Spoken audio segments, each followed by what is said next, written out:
Les amis, je vous présente aujourd'hui 3 rachats de collections Pokémon d'exception. Au programme, du Dracofeu set de base en édition 1, la toute première secrète holographique du TCG Pokémon, un full set de cartes Dunkin Boomers première génération, ou encore des dizaines de Rivers du Block X, d'Expédition et d'Aquapolis dans des états de dingue. Je vous invite vraiment à rester jusqu'au bout de la vidéo si vous voulez être sûr de ne pas louper une pépite. Les amis, on se retrouve directement avec le premier rachat entre les mains. Aujourd'hui, j'ai 3 rachats à vous présenter. Pourquoi 3? Simplement parce que actuellement, on rachète tellement de collections sur Amacard avec la boutique. Merci encore à tous pour votre confiance, hein, vous êtes des fous. Que en fait, si je devais vous faire une vidéo par rachat, on s'en sortirait plus. Actuellement, on tente de vous présenter sur la chaîne YouTube à peu près un rachat de collection, en tout cas une vidéo par semaine. Le souci, c'est qu'on rachète une collection par jour, donc vous vous rendez bien compte qu'il y a un truc qui ne colle pas dans l'histoire. Je suis malheureusement du coup obligé de squisher un peu les rachats ensemble pour vous montrer un peu le meilleur. Forcément, je skip également des rachats que vous pourrez retrouver directement sur la boutique, tout simplement parce que j'ai pas le choix, sinon on va prendre beaucoup trop de retard. On va commencer donc avec ce premier rachat qui est tout simplement une personne qui nous a trouvé sur Google et qui s'est dit j'ai mes cartes d'enfance, je viens de les retrouver, j'ai envie de les vendre, je vais les contacter. Donc il nous a envoyé un petit mail à l'adresse rachat-collection@amacards.com. On a discuté, il m'a envoyé des photos, etc. J'ai proposé un prix, la personne m'a directement dit oui en me disant c'est même plus que ce que j'espérais, donc tant mieux. Je vous ai dit les amis, nous chez Amacards on pratique vraiment des prix les plus honnêtes possibles, donc ça conclut très souvent avec les acheteurs forcément qui sont même souvent surpris des prix qu'on propose. Donc la personne m'a envoyé, j'ai fait le petit check-up, tout est parfait et normalement on a rendez-vous pour un deuxième rachat avec cette personne d'ici quelques mois, puisqu'en gros dans sa collection d'enfance vous allez voir il y a des grosses dingueries, mais les plus grosses dingueries ne sont pas là. En fait elle les a envoyées en gradation chez CCC, donc du coup elle attend de les recevoir, donc on verra ce que ça donne. Donc la collection était composée de ce petit binder qui est un binder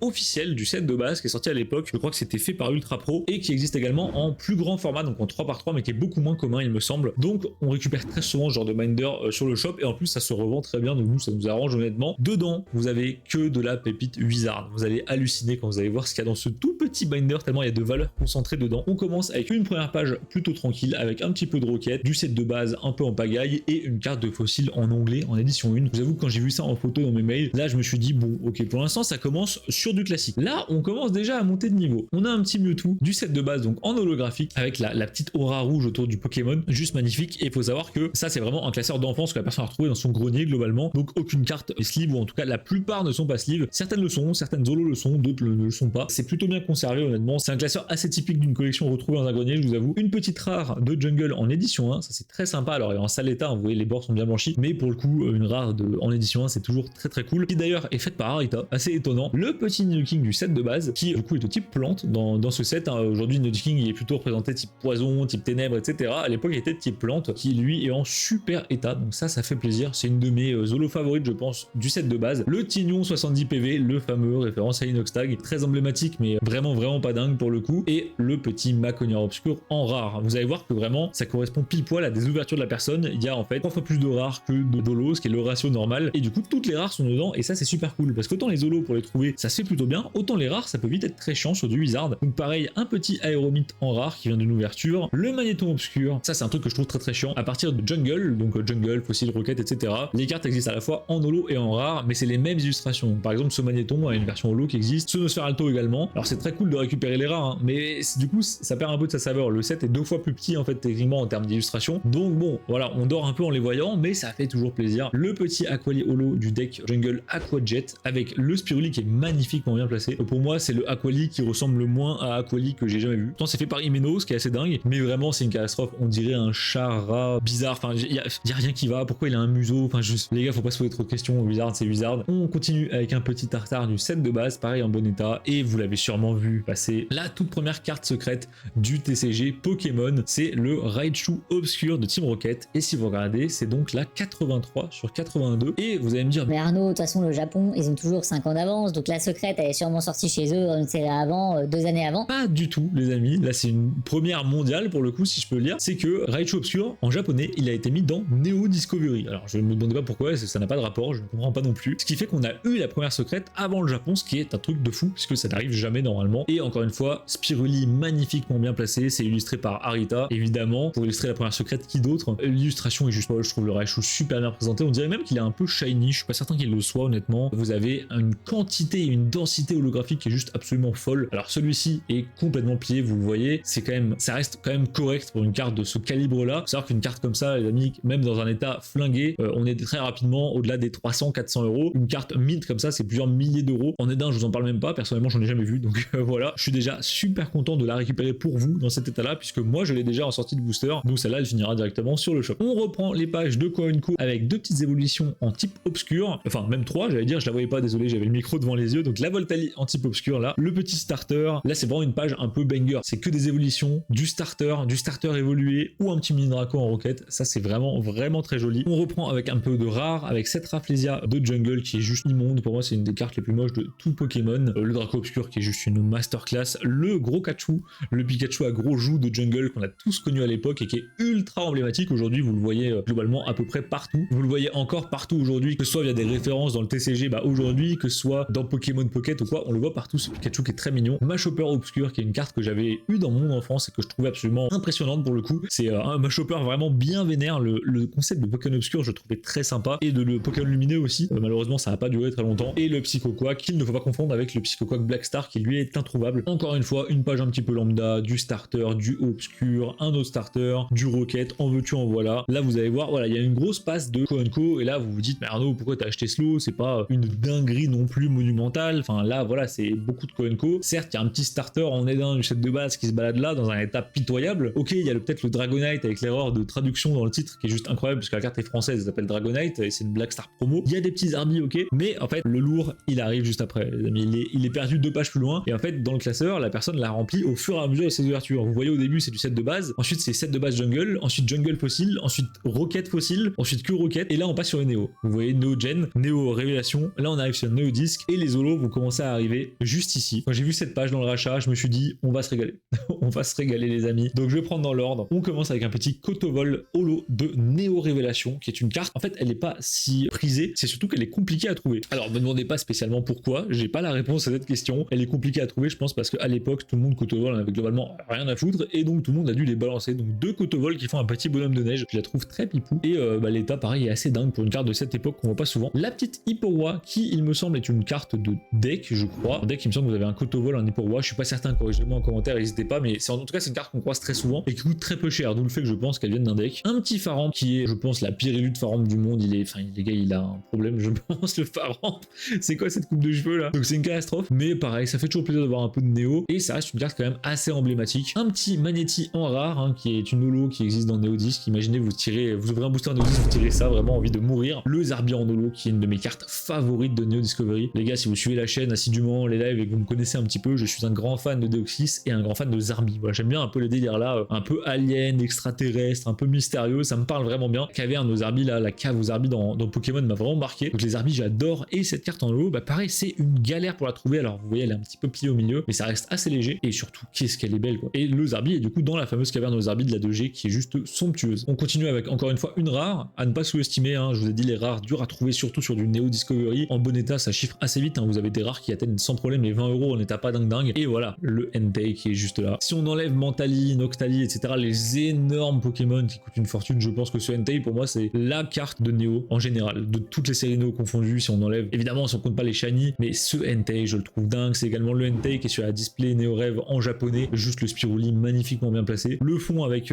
c'est encore une fois du Sugimori, mais c'est du Sugimori qui est un petit peu revisité, vous savez d'habitude quand c'est Sugimori qui illustre, c'est vraiment un poké sur un fond vraiment uni, moche, abstrait. On a un truc derrière qui pourrait nous laisser penser soit, je pense le truc simple ce serait un peu peut-être de l'océan, quelque chose comme ça. Si vous êtes, je sais pas si vous avez la vision, mais perso j'ai l'impression que derrière ce serait un peu le mont Fuji, un truc comme ça. Je trouve que ça collerait vachement bien. Et puis la posture du Entei, une masterclass. Vous avez également Suicune et Raikou qui vont avec, que je n'ai pas malheureusement pour vous montrer aujourd'hui. L'appareil plein de petites rares, le Celebi en Néo Révélation, le Corneb qui est une rare, on a tendance à l'oublier, le Hermure qui est magnifique, qui constitue un triptyque avec, vous avez à gauche Hermure, au milieu Ho-Oh et à droite Lugia qui est violet, qui est juste somptueux, je vous mettrai à l'écran. Le Fortress en rare, vous voyez que la personne n'a pas eu tant de bol que ça sur ses openings, quand même il y a beaucoup de rares comparé aux holos. Et là il nous reste encore quelques bangers. Alors on a un petit Rayquaza du Bloquex qui s'est perdu là, en fait à la base les cartes étaient dans le bon ordre et juste la personne en me faisant les photos de chaque carte, puisque évidemment j'ai demandé des photos des défauts des cartes avant de pricer, juste en fait elle les a remises dans le désordre. Donc du coup le Rayquaza s'est retrouvé là, il aurait jamais dû être là, en fait il y avait le Rafflesia à la place. Donc le petit Rayquaza de deck de Exeoxys avec un Spiruli, juste magnifique, carte ultra emblématique. Et là le Arcanin lumineux, ça c'est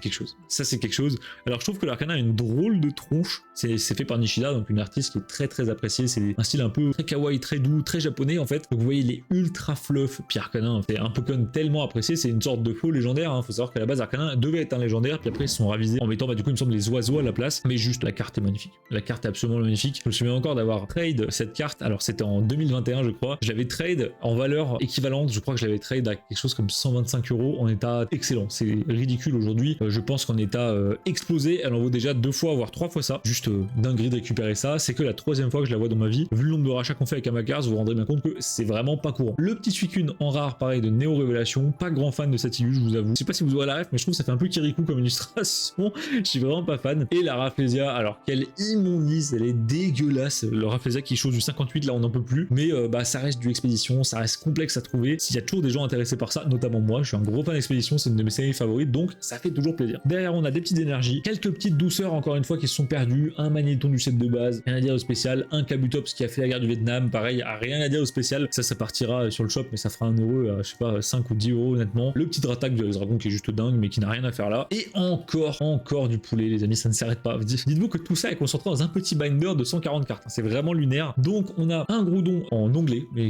pourquoi il est là lui, je n'ai aucune idée. Il y a 2 cartes ou 3 cartes anglaises dans le lot. Là il y a une carte italienne, enfin c'est un peu un lot brocante. Donc on a le petit Groudon, pareil, ça c'est vraiment pas cher, ça partira, ça fera 1 €. Un Hypnomad holo de Aquapolis, c'est extrêmement rare, extrêmement complexe à trouver. Pour être tout à fait honnête avec vous les amis, quand j'ai pricé le lot, j'ai mis je ne sais pas combien de temps à pricer cette carte précisément. J'avais forcément une idée parce que je rachète très souvent du Aquapolis, du Expédition, du Series, mais pour trouver un prix précis et des valeurs de référence, c'était un enfer. L'illustration est à la fois terriblement dérangeante et très stylée. C'est un Hypnomad qui en gros vole de la bouffe je crois chez quelqu'un, c'est bref que des cartes creepy. Une petite reverse d'expédition dans un état de fou furieux, vous voyez carrément le grain de la carte, juste magnifique. Il me semble d'ailleurs que c'est une holo reverse et un petit Carabout holo d'IDD. On termine le classeur, mais le lot n'est pas fini, il reste encore en fait des pages de classeur à côté avec une petite reverse de TATM, ça plaira à Lazig s'il passe par là, une Arbok reverse de TDS en Unco et un petit de Quatox de Diamant et Perle, pareil, qu'est-ce qu'il fait là, j'en ai aucune idée. Du coup les amis, vous me connaissez, ce lot n'était pas composé uniquement de ce petit binder là, c'est pas assez gourmand pour moi. Moi il m'en faut vraiment plus que ça. Là la personne m'a dit, en plus de ça, j'ai des pages d'un autre binder, en fait j'ai perdu le binder, alors ça faut le faire les gars, la personne a perdu le binder qu'elle est avec les pages mais a gardé les pages, je ne sais pas comment ça s'est passé cette histoire, et dedans il y a pas d'énormes pépites comme vous avez vu il y a 2 secondes, mais par contre il y a beaucoup de petites dingueries à droite à gauche qui misent bout à bout, ça fait quand même mine de rien pas mal de stuff. Donc on commence avec des pages d'énergie, ça m'intéresse pas mal. Pourquoi? Parce que la plupart des énergies de l'époque sont en fait comptées dans la numérotation de la série. Si vous regardez par exemple Expédition, c'est la 163 sur 165, dans le set de base c'est la 98 sur 102, et certaines énergies sont très chiantes à trouver, notamment les énergies E-Series, donc moi ça m'arrange particulièrement. Et là vous allez voir, il y aura beaucoup de Co, de bulk et des petites reverse. Et on commence avec une dinguerie puisqu'on est sur un Meditica reverse de Garden Crystal complètement miscut. Je ne sais pas si vous vous rendez compte du problème de la carte. La carte a un bord en bas qui fait honnêtement un demi-centimètre et il n'y a pas de bord en haut. Donc là c'est un miscut, mais quand je vous dis un miscut, c'est un vrai miscut, un bug d'usine. Et si vous regardez bien, l'effet holo va dans le bord en bas. Alors je sais pas si vous verrez, c'est une dinguerie, vraiment c'est une dinguerie. Donc la carte a gagné en superficie quoi, c'est lunaire. Et la personne ne s'était jamais rendu compte qu'il y avait un problème avec sa carte. Donc ça,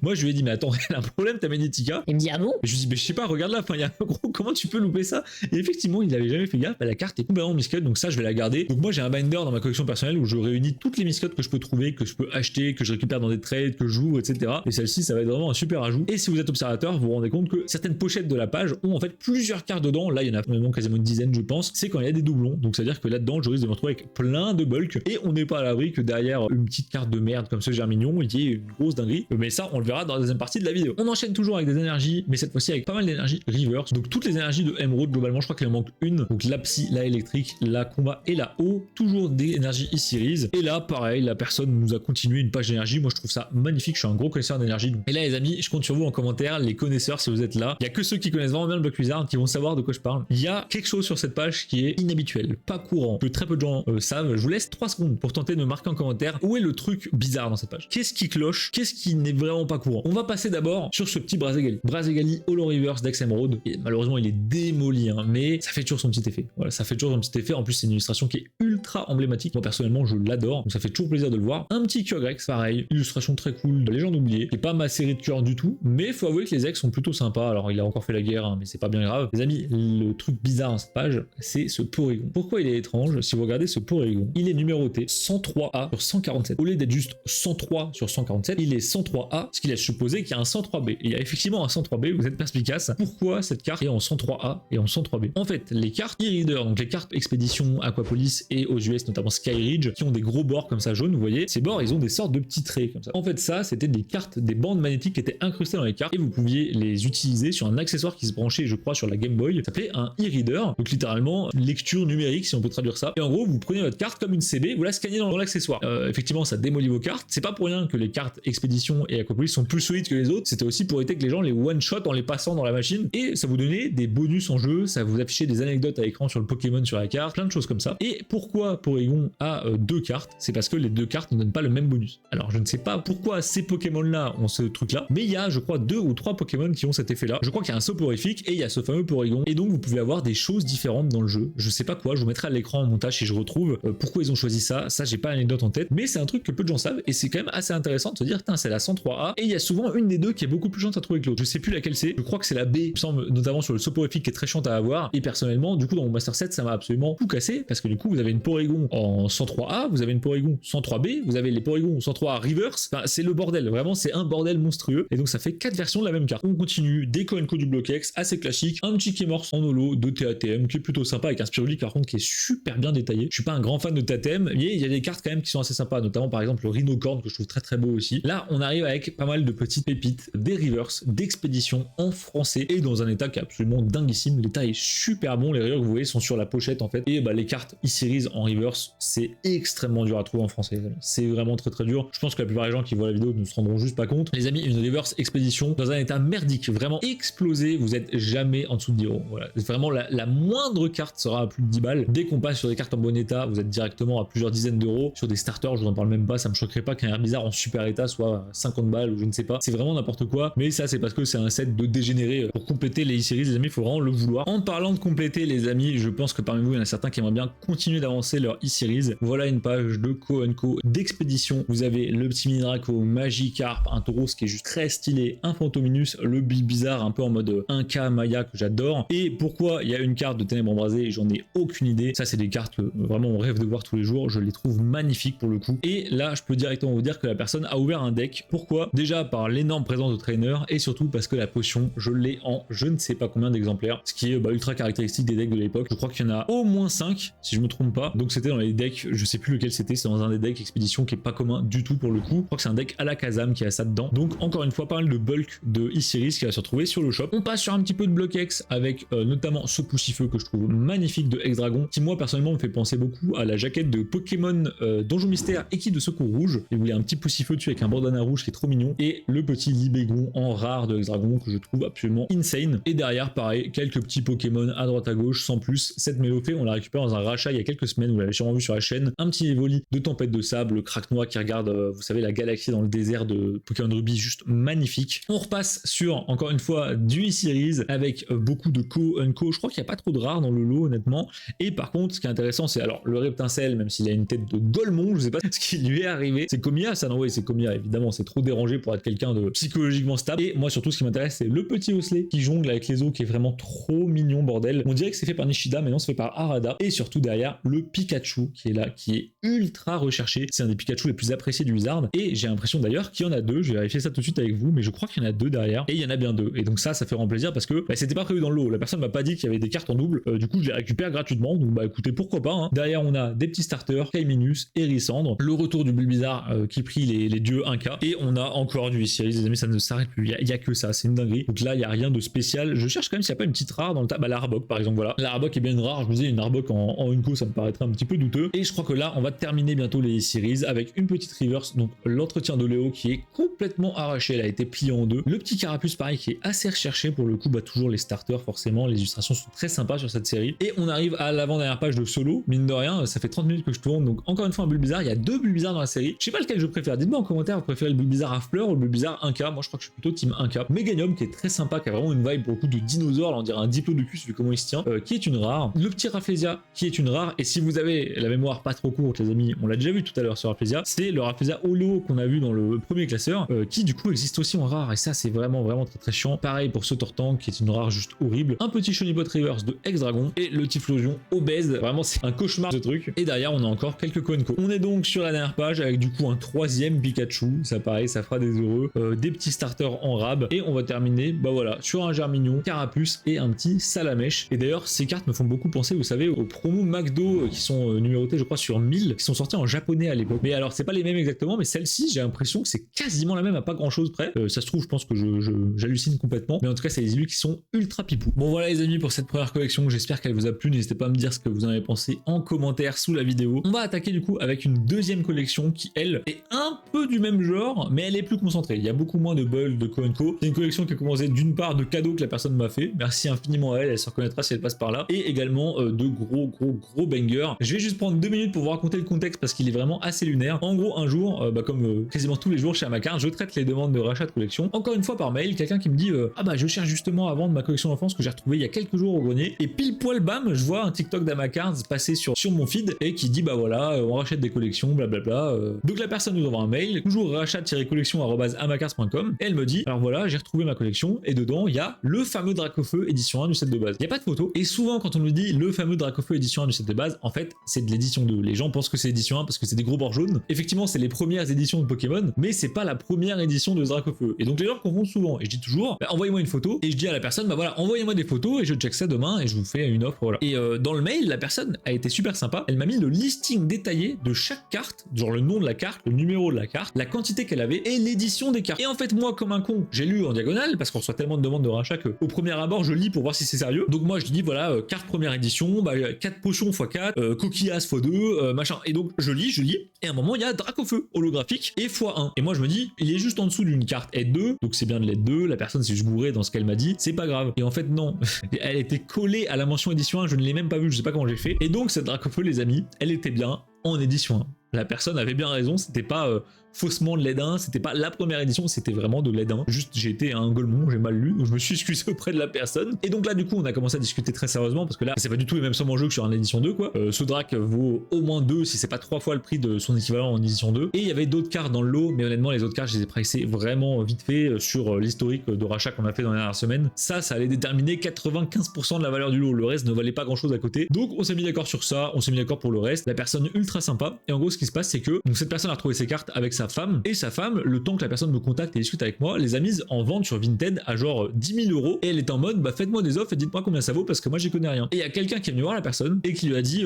surtout ne vends pas ton Dracofeu, il vaut au moins 2500 € dans cet état. Je vous laisse regarder l'état, les amis, on n'est pas du tout sur l'état du siècle, hein. On est sur un Dracofeu qui a quand même bien mangé et on n'est absolument pas sur 2500 €. Le truc c'est que moi ça m'a un peu laissé perplexe parce que bah, c'est très commun les gens en fait qui pensent qu'ils ont de l'or entre les mains, et c'est pas de leur faute en fait, on martèle tellement dans les journaux, à la télé, au JT, des articles, etc., que Pokémon c'est la nouvelle mine d'or, que vous avez peut-être 100 000 € qui sont dans vos greniers, que bah du coup nous on reçoit tous les jours, je pense que vous vous rendez pas compte des demandes de gens qui pensent tenir une fortune dans les mains, et c'est pas du tout le cas en fait, c'est quasiment jamais le cas. Moi dans toute mon histoire de collectionneur, je crois que ça m'est arrivé peut-être 3 fois de tomber sur des gens qui vraiment avaient une dinguerie entre les mains et n'en avaient pas conscience, et je leur ai dit bah là les gars, vous allez vous mettre vraiment bien après le rachat. Et donc bah heureusement que la personne a eu l'intelligence de ne pas écouter ça et de pas tenter de vendre ça à 2500 € parce qu'il l'aurait gardé sur les bras toute sa vie. Et donc on s'est entendu sur un prix qui était cher mais en dessous de 2005, largement en dessous même, et je suis super content de la récupérer. Pareil, je l'ai déjà dans ma collection, donc elle fera 1 € sur Amacard. Donc fin de l'histoire les amis, je vais vous présenter le reste. Bah ça va aller assez vite, hein. Il y a vraiment très peu de cartes comme je vous ai dit. On a un petit élévateur du set de base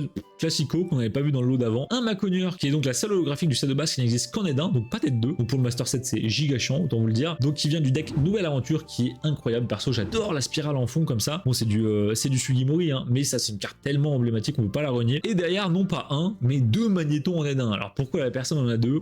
Je lui ai demandé, elle sait pas du tout. Soit elle a pas eu de bol, elle a tiré 2 fois la même, soit elle a peut-être failli, donc je ne sais pas quoi. Donc 2 magnétons en aide 1, honnêtement ça fait plaisir. Pareil, ça pour compléter, c'est très sympa. C'est pas des cartes qui valent une fortune non plus, dans le sens où on n'est pas à 300 balles la carte, même si on reste quand même sur une sacrée somme. En termes d'énormes bangers les amis, je vous ai pas menti, c'est déjà terminé du coup. Par contre, je vous avais dit que la personne m'a fait un listing de toutes les cartes qu'elle avait, et du coup toutes les cartes sont là. Donc vous voyez, elle m'a dit transfert x2, Léo x1, etc. Et donc toutes les cartes sont là. Alors j'ai tout slivé, à la base rien n'était sleeve ou quasiment rien. Et alors elle a ouvert des decks forcément, dès que vous avez 4 potions c'est que vous avez ouvert des decks les amis. Et bah vous avez tous les Pokémon en double, mais par contre j'ai aussi du coup les starters en double, et il y a notamment des cartes en édition 1. Alors je sais pas où elles sont, je vais tenter de vous passer ça rapidement. Et donc là vous voyez il y a des starters qui sont juste là. Voilà, je les ai retrouvés. Donc on a un petit Carapuce en aide 1 comme dans le lot d'avant, un petit Reptincelle en aide 1 et surtout le Pikachu en aide 1. Et les états sont juste absolument incroyables. Donc on est sur des états binder, mais binder Commander +++. Et je sais pas si vous voyez la quantité de cartes qu'il y a même des rares en aide-1. Donc ça fait mine de rien vraiment plaisir parce que trouver des Co en aide-1 dans cet état-là et puis surtout dans ces quantités-là, je vous laisse regarder, mais les amis, le bac pour de l'édition 1 est très correct. Et ça se vend vraiment super bien sur le shop, donc je suis trop content. Place au cadeau, la personne a retrouvé d'autres cartes juste avant de m'envoyer en fait le colis. Elle m'a dit, ah, tu sais quoi, j'ai retrouvé ça t'intéresse? Je lui ai dit, bah ouais, ça m'intéresse, mais je vais peut-être pas mettre une fortune dedans, quoi, parce que c'est vraiment des conneries. Elle m'a dit, tu sais quoi, c'est sympa, je te donne tout.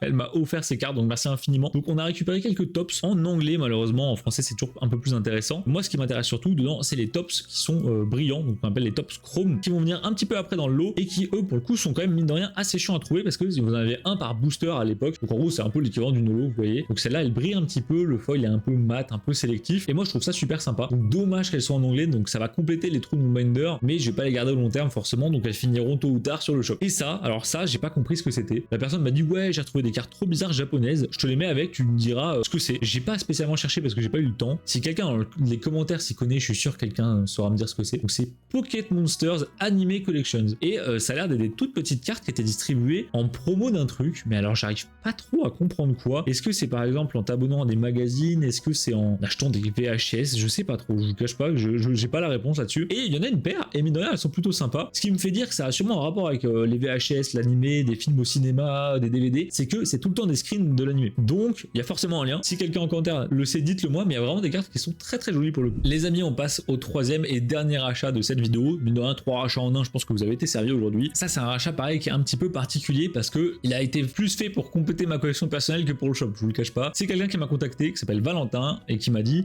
salut Arnaud, j'ai une collection de mon enfance. Alors, la personne avait une petite vibe un peu revendeur, donc je sais pas trop, et il m'a dit voilà, la collection elle est complète. Et la personne vient me voir et me dit j'ai une collection de cartes Pokémon boomer. Et je me suis dit alors est-ce qu'il est en train de m'insulter de boomer ou est-ce que j'ai pas compris le message là? Et je lui dis comment ça une collection de cartes boomer? Et je réfléchis en tapant mon mail pour répondre à la personne et je me dis oh mais je le con, je suis sûr qu'il a des Dunkin boomers. Et je lui dis par hasard sur tes cartes si tu retournes il n'y a pas écrit Dunkin derrière. Il me dit ah si c'est ça. Donc je me dis ok c'est bon j'ai compris. Donc le mec m'insultait pas du tout et il me dit j'ai la collection complète de la première série plus un peu de rab, tout sorti de booster par moi-même et j'aimerais bien la vendre à une personne en one shot parce que sinon ça me ferait chier de split ma collection et de vendre une carte par une carte, je vais me retrouver avec les cartes qui intéressent pas, etc. Je lui dis bah ok, si tu me fais un bon prix, je la prends parce que c'est clairement pas dans nos priorités de rachat actuellement sur Amacars. Vous voyez les amis, quand on a des propositions un jour sur deux pour des dracs du set de base, pour des secrets de Team Rocket, forcément ça c'est pas la prio. Mais voilà, un petit rachat plaisir de temps en temps, ça fait pas de mal. Là je me suis fait plaisir. J'ai payé ça pas trop cher honnêtement, j'ai payé ça cher. Je suis là-dessus, je peux pas vous le cacher. J'ai payé ça plus cher que ce que j'aurais voulu le payer, mais ça me faisait chier de laisser passer. Il y a assez peu de gens qui connaissent ces cartes malheureusement. C'est des vieilles cartes américaines qui s'apparentent un petit peu aux cartes tops en fait de l'époque. En gros à l'époque vous aviez le TCG Pokémon officiel, vous aviez Tops et vous avez Dunkin qui tentaient de se battre pour se partager le marché. Tops honnêtement ça aurait pu fonctionner. Je trouve ça dommage que ça n'ait pas pris autant chez nous qu'aux US. Aux US Tops ça a continué très longtemps sur Pokémon puis ça s'est arrêté après. Nous ça a tenu 2 séries je crois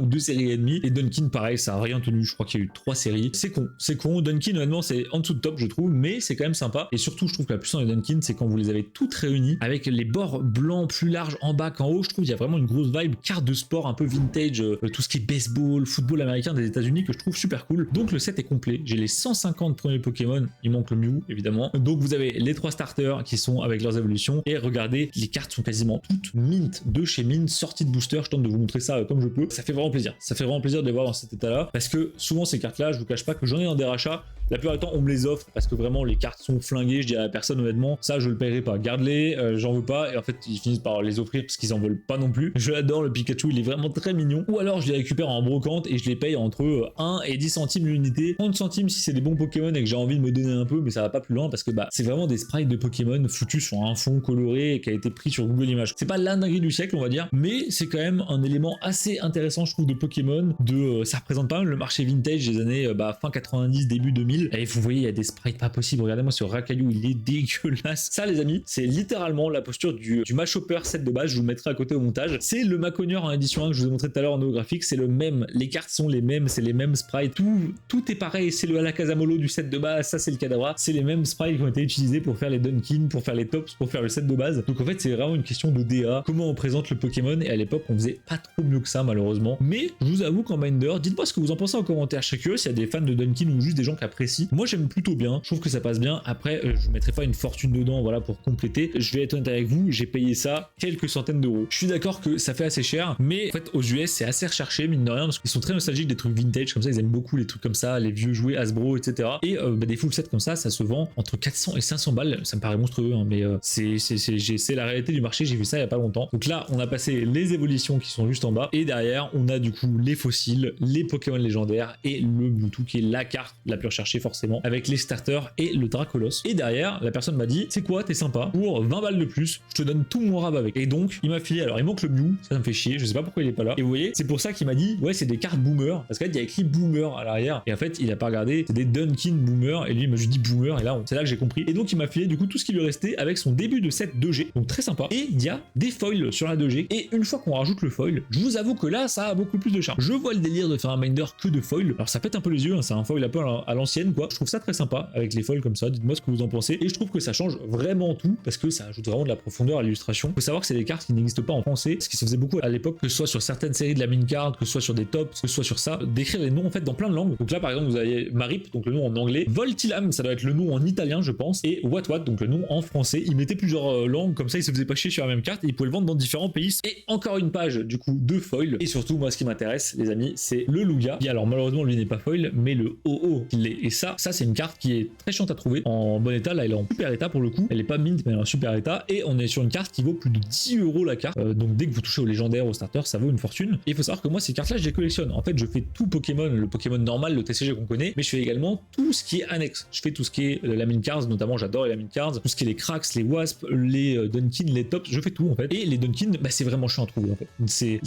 Vu que ça intéresse personne, les gens les vendent pas, ou alors faut leur demander, souvent c'est en mauvais état. Et là, j'ai vu le haut et je me suis dit, oh putain, là, ça m'intéresse. Et donc, la personne m'a également offert, entre guillemets, quelques doubles qui lui restaient et qui, elles, vu que ce sont des doubles, du coup, bah, partiront directement sur le shop pour faire un heureux. Un peu de set de base de 1G, j'ai envie de dire. Un petit Pikachu, ça je sais chez qui il partira. Le Bizarre, donc avec des starters, c'est très sympa. Le Tortank en double. Gengar, pareil, enfin, c'est que des doubles de fou furieux, hein, vraiment Dracolos. Et par contre, j'ai de la 1G en foil. Et ça, c'est super cool. Et du coup, ma 1G foil est là, avec notamment Evoli, Dracolos. C'est une folie. Là, je trouve les cartes vraiment belles comme ça. Et du coup, bah, je pense que le Master Set peut être vraiment très très joli. Si ça vous intéresse, dites-le moi en commentaire. Et un jour, bah, je vous ferai peut-être une petite update de où j'en suis dans Kin, à quoi ressemble mon binder. Et on parcourra tout ça ensemble. Les amis, on se retrouve pour la conclusion de cette vidéo. J'espère sincèrement qu'elle vous aura plu. Moi, j'ai pris un plaisir de fou à vous la tourner. Comme d'habitude, désolé si j'étais pas en train d'hurler, etc. En fait, il est quasiment 1h du matin quand je tourne. Donc, on va peut-être éviter quand même, sinon je vais me faire détruire par Manon. Ça m'a fait super plaisir de faire ces rachats de collection. Merci infiniment aux 3 personnes qui passeront sûrement par là parce qu'elles m'ont dit qu'elles regardent la chaîne YouTube. Et je les remercie infiniment pour leur confiance. On a pris le temps de beaucoup discuter, que ce soit du pricing, de l'origine des cartes. J'aime beaucoup avoir le contexte, l'histoire des cartes pour bah voilà, me renseigner un peu. Et puis aussi, bah, quand les gens ont reçu leur paiement, il y a toujours une phase de feedback un peu où les gens nous disent voilà, j'ai bien aimé ça, j'ai moins aimé ça. Et en fait, là, littéralement, les gens ont juste adoré le service qu'on a proposé. Ils nous ont fait des compliments de fou. Ça nous a vraiment touché. Il y a même une personne qui nous a envoyé un mot que j'ai gardé qui est juste sublime. Merci infiniment à ces personnes. Si vous aussi, vous avez des cartes Pokémon à vendre ou même des cartes multi-TCG,